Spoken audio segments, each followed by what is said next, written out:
Simon Burke has been a working performer since he was a freshly minted teenager and retains the title of the youngest person ever to win the AFI Best Actor Award for his role in Fred Skepsi's iconic film The Devil's Playground. When I was mixing up rocket fuel from my mum's out-of-date booze collection, he was on set delivering incredible and intuitive performances.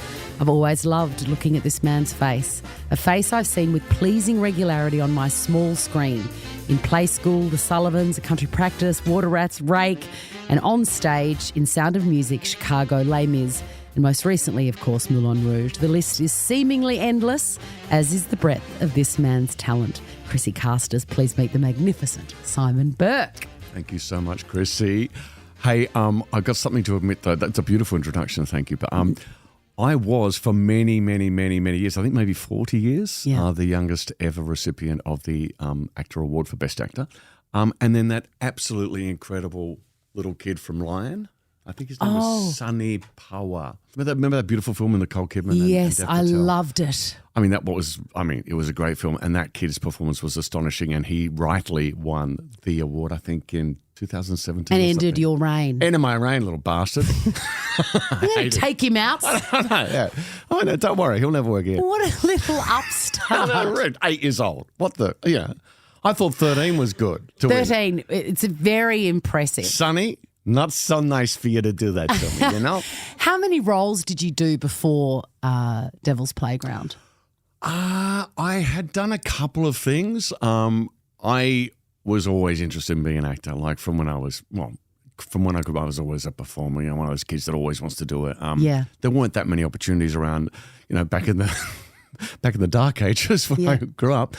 Actually, when I was in year 6, my best mate at school was this kid. He was one of those kids that, like the sort of chubby kids that does all the commercials and well, it wasn't a snack pack, a kid at Star, that sort of thing. It wasn't that, but something like that. Yeah. I was really kind of jealous of him.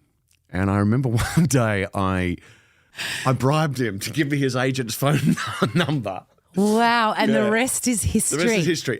So I signed up with this kid's agency. I did a couple of Crawford. Came down to Melbourne, my first time ever in a plane because I'm a Sydney boy.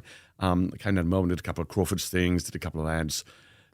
Actually had done a play. What, and you did this all off your own bat at grade 6? Yeah, my parents weren't into it at all. They were just... in fact, my mum still says to me, you should really think about something else. Something to fall back on. Yeah, to fall back on. Oh, my God, Simon. But then, just out of the blue, I auditioned for Fred Skepsi and his wife, who was the casting director at the time, for Devil's Playground, and I guess my whole life changed from there. Really. How long has it been since you've seen that film? A really, really long time. You actually. must watch it again. Yeah. I saw it recently. Oh, did you? Oh, my God, I could weep just thinking about it. You are so extraordinary.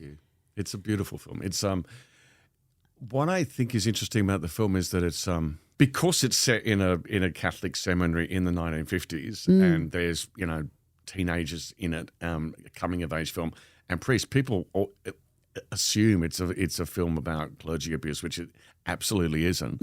Not that isn't a subject that has and should be talked about, but it's more kind of like a kid sort of at puberty, but he just happens to be trying to be a priest, learn how to be a priest, and so it's kind of gentle and funny, and it's full of humanity. And the interesting thing about it is that Fred Skepsi, who wrote and directed and produced the film, that was his first feature film. He was in advertising before that. Yeah. Melbourne boy. Probably writing things like, if it wasn't for Snack Pack, a kid would starve. Yeah, I think he did actually. Yeah. It was his story of when he was in the 50s, a kid had a vocation to be a priest, and but just kept thinking about girls and didn't happen. So you've been working a long time. Yeah. Longer than most people because, you started as a child. Yeah. Are you tired of working? No, not at all. Not even in the very slightest. In fact, this year, 2024, it's crazy to believe this, but 2024 will be the 50th anniversary of my first professional stage appearance, which is kind of crazy. What was your first professional stage appearance? I did a play. There's a theatre called Belvoir Street Theatre in Sydney, and that used to be called the Nimrod Theatre. And it was a play there when I was 12, playing this troubled foster kid, and Peter Carroll was in it, Robin Nevin was in it, Wow. Maggie Dandy. Yeah, it was pretty cool. So it's weird to think that I've been going that long. Child actors and, child performers in general are a interesting breed, I think. There's not too many of them around, and I think a lot of people assume that if you were able to have it another way, you would have. Yeah. Is that true for you, or is your love of acting just something that started early and it's been the right thing? I think it's kind of a bit of both. I think I certainly had a vocation. Well, it was like a compulsion. It was like you were born to do this. I think so. Yeah. I'm not terribly kind of spiritual, but I did have this experience when I was about 8 or 9 years old. The lady who lived next door to us was making costumes for this kids' play we grew up in Darlinghurst in the inner city. Yeah. And she said, "Oh, do you want to help me, take these costumes up and big bags, garbage bags sort of stuff." Went to this tiny little theatre and I'd never been inside a theatre when it was dark before, when there wasn't a show on. And we're in the auditorium, tiny little place, and she was having a chat to the woman who's directing it. I was just a kid walking around. I just walked down towards the stage, and I walked up on the steps onto the stage. And I can remember it as clear as day. I just had this feeling in that I said, this is where I want to be. And I said, I hope what if she asked me to be in the play? What if she asked me to play? And from the back of the theatre, this lady said, "You look about the right height to be Roboy, who's the boy robot in our play. Would you like to be in our play?" I mean, God, maybe I was doing a triple time step or something. And that was it? That was it, yeah. And how old were you? 8? 8 or 9, yeah. So that was in an amateur theatre thing, but my first professional thing was a few years later, when I was 12, double digits. I've got a friend, a close friend, who was also a child actor. Yep. And she's very quick to discourage anybody from following that path. Yeah. What would you say to a child who feels the compulsion that you felt? Oh, for goodness sake, just do what you love, do what you dream for. I would be very quick to discourage parents to push their kids. My parents, I think that's probably why I stuck with it, because my parents, they weren't disapproving, but they just thought, I come from a pretty humble beginnings, and neither of my parents finished high school, and I was actually quite good at school, and I think they were very keen for me to be academic or to. What did they want you to do? What would have made them proud at that time? Probably, this shirt that keeps popping. I know you've got a brand new shirt that's popping. So I'm talking to Zara about this. It's my favourite shirt, and it keeps popping open. But that's the look, though. Okay, fine, yeah, okay. Just live with it. Well, imagine that you're Errol Flynn right now, and everything's fine. In Flynn. Yeah. I think at the time they would have liked me to have used my brain, because I do love using my brain, and your job as a performer is to use your heart and your instinct. That's Not interesting. So much your brain, and I think that's probably why in the last few years I've moved into a bit of producing and my stuff with. I was president of Equity for a number of years, so but I sort of feel like as an actor, another button's coming undone. You're basically naked. As an actor, it's sometimes a curse to overthink things. And so often when I'm on stage, particularly, I find myself in a place where I'm just on my instinct, or I'm just on my heart, or I'm just on my feelings. And that's kind of a really safe place in a funny sort of way, because I'm someone who likes to overthink things, and do you? Generally, yeah. Do you think your instincts are ever wrong? In life, yes. Really? On stage, rarely. And that's the nice thing about doing it for a while. When you get to a certain age, and particularly the role I've been playing in Moulin Rouge, which I'm just about to come to the end of almost 3 years of doing. Yeah, I was going to say it's been about 30 years since you've been in that role. Yeah. When we finish, it will be 800 performances exactly, which is extraordinary. I've never done. And your schedule is extraordinary. It's full on. But my particular responsibility in that show is not just with the people on stage, but I'm also kind of the host of the show, and it's my responsibility to make sure the audience has a good time. So my show is different every night because the audience is different every night. I'm actually talking to them. But so I rely on my instinct awfully. It's not like doing stand-up because I can't deviate from the script at all. Yes. But I have to use the lines that I have to make them feel spontaneous, like they've never been said before. And I think my instincts are. It's nice to be at a place where you can trust your instincts and know. Like last night, oh my God, I had this great big massive note at the end of the encore. Like this goes forever. Can you do a little bit of a note? No, it's my day off. Please, just one little bit, just something. Well, I probably could, because what I do is I do this great long note that goes forever and ever. It's really showing off, and the audience starts applauding through it. And just at the end of it last night, I cracked. And normally, like, you know, that's a mortifying moment. But I just went, oops. And then the audience laughed, and then the other cast laughed. And you're just like, so you get to do some shtick after a while. You know, of course, of course. Simon Burke, we've grown up with you on PlaySchool. We know you very, very well. Is there something about you that perhaps we do not know? Wow. There's a lot of things about me that, well, like all of us. Do you want a real secret? Yeah. I had a very strange experience a few years ago where I was confronted by someone in a foyer who I'd never seen before. And she's very friendly and was talking to me and said, you know, it's been ages since we've seen each other. You remember meeting me, don't you? And I went, yeah, of course, you know, like you do, because you don't want to be, offend someone. It's a mistake I'll never make again. And she said, well, you know, remember we met that night all those years ago? And I said, yeah. She said, and we had that night together. I went, yeah. And she said, well, you need to know that we have a child. What? And that was patently not true, because I hadn't seen her before, and I certainly hadn't been with her. Anyway, like a long story, it got a little bit weird. I just thought that was kind of crazy. Did she have a photo of this child? No. She just said, I do remember saying to her, look, I'm gay, don't you? She said, that's what you said to me that night. So it's like everything was kind of. And you had never seen this woman before? Never seen this person before in my life. And wow. So it was a bit odd, and it was at quite a public event, and so I just kind of forgot about it. But I was a bit unnerved by it.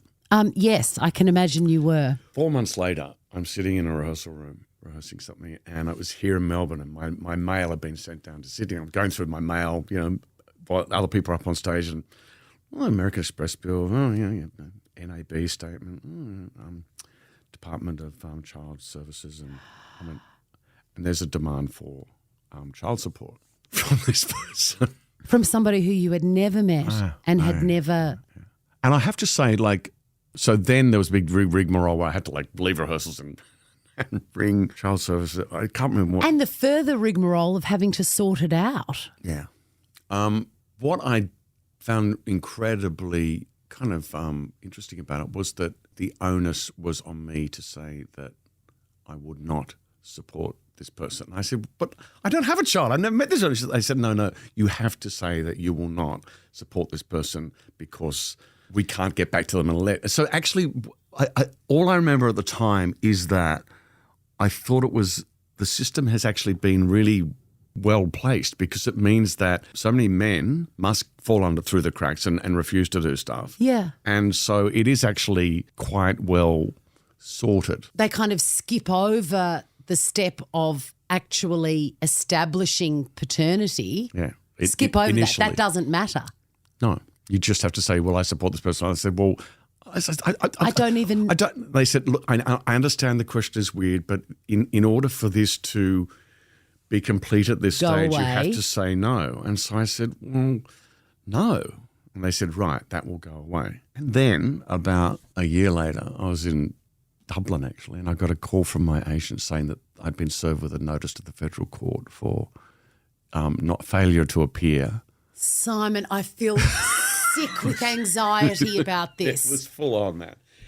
Because I honestly had never seen this person in my life before. And look, obviously Was there, I know that you're adamant that you'd never seen this woman before, but, and you're not heterosexual, so the chances of you sleeping with this woman are very slim. Was there any moment where you went, what did I do last night? yeah. Yeah, well, You know, yes, like, 100%. maybe I, had too many Negronis. Was there ever that moment? No. No. I mean, no. So basically, look, the end of the day is it was. I had to then engage a solicitor, and of course, DNA is going to, but I had to go through with that. So you had to do the DNA, 100%, and it was kind of an interesting experience for a while. But once it got into this other world of having to prove, which is easy because I just tested DNA, and that was conclusive. But then I would still be contacted by this person. Yeah. And they would still say that, because I guess if someone is convinced about something, then all sorts of conspiracy goes into it. So it then became, it was weird because it's very, very heavy. Oh, it's very, very weird. It's a very weird story. But everybody's got a weird story. Yeah, 100%. What do you think it is about you specifically that helped her create this fantasy of you being the father to her child? I don't know. I mean, I've thought about it a lot. And most of all, I was really, concerned. I mean, I've only met her for five seconds when she said that all those years ago. And I was mostly concerned for the kid, I guess. I did sometimes think maybe she'd see me on PlaySchool and she was a single mom and maybe I looked like someone who'd be a great dad. Maybe I don't know. Maybe you were an easy answer to who's my dad. Him. Yeah. On the screen. That man that you love. Yeah. Well, it's weird. But and have you heard again from her? Not recently, no. But it did come back a few times. Yeah, it became quite troubling in the back of my mind. Yeah. Because it's sort of, it would just lurk in the recesses waiting for the next installment. And it was also wildly interesting by the same token. I mean, how many people does that happen to? But then I thought to myself, and I'm by no means massively well known, but I just thought if you were like a big star, that sort of thing would probably happen to you twice a week. Yeah. Did you have a partner at the time? Yeah. And what did he think about this? Was that a strange conversation? Well, Peter, know what he's like. He was actually with me at the time, and he woke up. He had to get up the next morning at 5 a.m. to go to work, and he said, "You've got a baby." Because he's a dickhead. But that was when it was still in the realms of it being such a weird thing. Yeah, just a wild story. And then it just became a nuisance and an expensive nuisance too. Yes, I imagine. So, yeah. Well, that's very, very interesting. So there you go. But I'm sure... I certainly haven't told anyone that before. I'm sure in an alternate reality, Simon, you would have been a wonderful father. Yeah, I'm sure I would have been too. Do you have any questions for me? Oh, okay. I mean, I suppose I've been thinking about this, You can ask me anything, absolutely anything. Because we know each other very recently, but we feel like we've known each other forever. Like no one else in my life. It's crazy, isn't it? It's crazy. I might tell the story how I met you in a minute, but I've always, since we've become, I'm obsessed with you. I love you. I really would love to know what your dreams and stuff were when you were that age, when I was first starting it, when you were 8 or 9 or 10, and what did you dream about? What did you want to do? Well, I was a very quiet child and I had 2 sisters and they were much older than me. Yeah. So I was sort of an only child in a way. Yeah.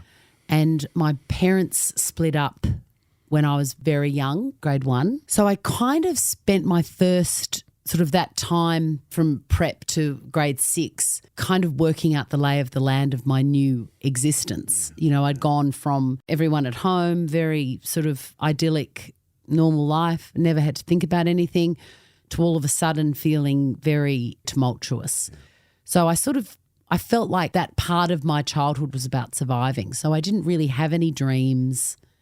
I just had to work out what was going on day to day. Yeah.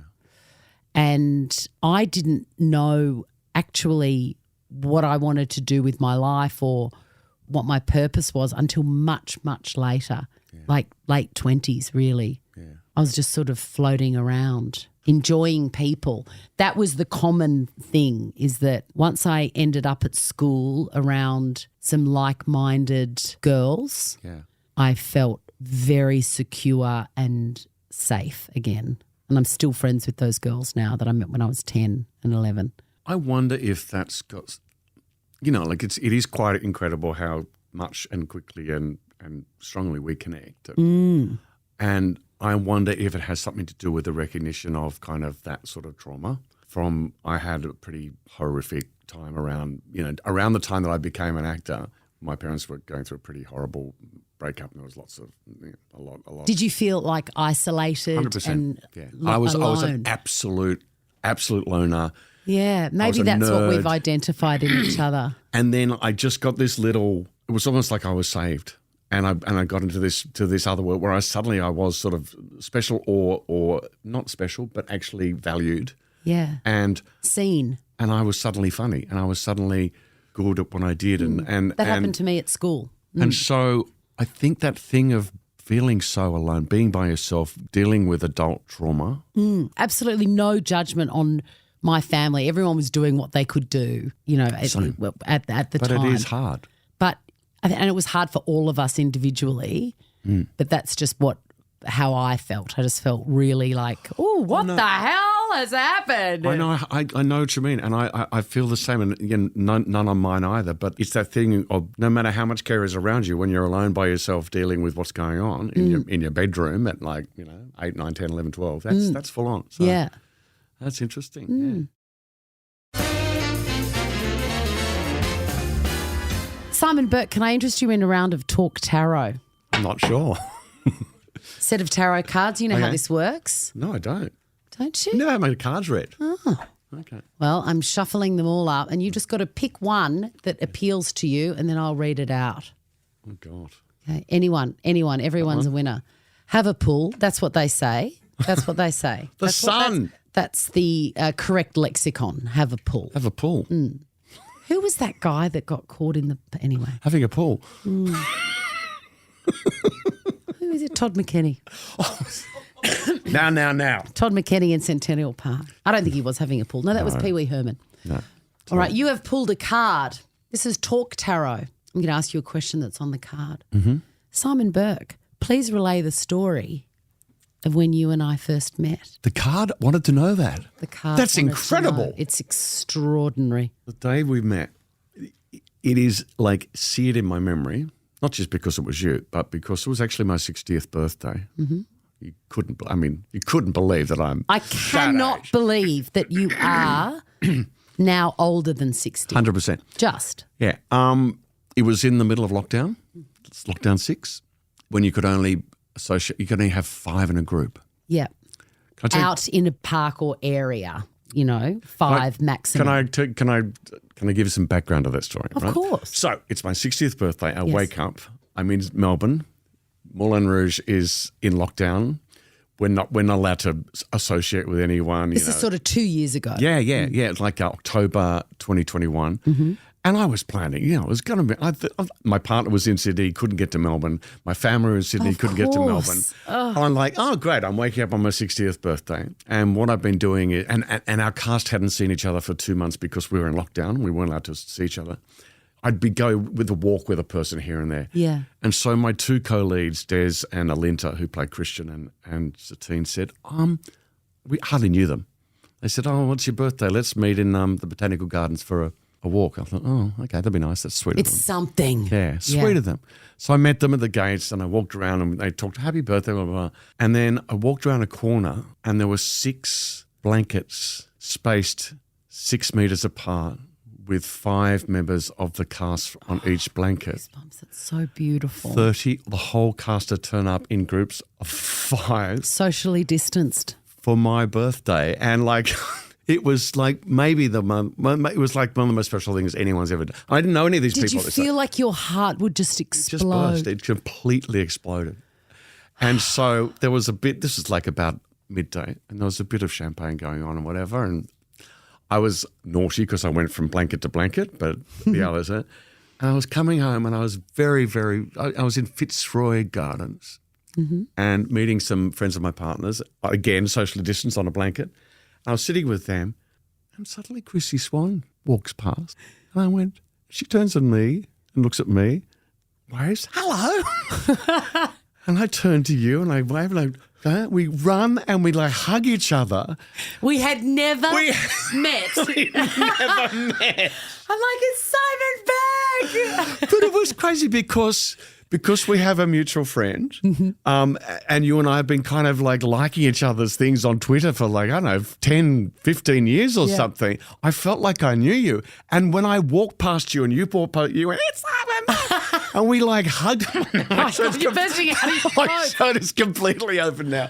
And we just held each other for like, it was so it. I'll never forget as long as that was I'll never forget it. And it was like, and I almost said to you, God, it's been ages. How long since I've seen you? And you went, we've never met. We've never met. I've never had that with anybody else. It's crazy, isn't it? It was crazy. Wow. Thank you so much for joining me today. Thank you for having me. You are pure joy. So and what is next after Moulin Rouge? I know that is in the recent history. In the recent history, yeah. Well, I'm about to start something pretty cool here, which I can't talk about yet, but it'll be pretty soon. So are you the face of online paternity tests? Or oh my God. In the case of that lady, you are not the father. Oh my God. I'll tell you what, I something interesting. You know, we're talking about passion projects. Yes. And yes. you know. Yes. During my time on Moulin Rouge, my very, very closest friend is an amazing actor, director, writer called Helen Dallimore. Yeah. Who played she's the brilliant woman. And we have written and produced and starred in this little web series, which will be coming out very soon, called The 5 Minute Call. And it's set backstage in her dressing room of a fictitious musical, Australian successful musical, which is a terrible musical, apparently. And we're the two sort of nasty. We're playing sort of horrible versions of ourselves. Oh, it sounds amazing. Because we have been in it. And we've got like Georgie Parker as a guest star and Trevor Ashley. It's I'm so proud of it because we wrote it together. Yeah. And we've a couple of our Moulin Rouge cast are in it, and have a look out for it. It'll be around in a couple of months, called 5 Minute Call. I'm so happy and so excited about it. I will absolutely keep my eyes peeled for that. Thank you so much, Simon Burke. Thanks for having me.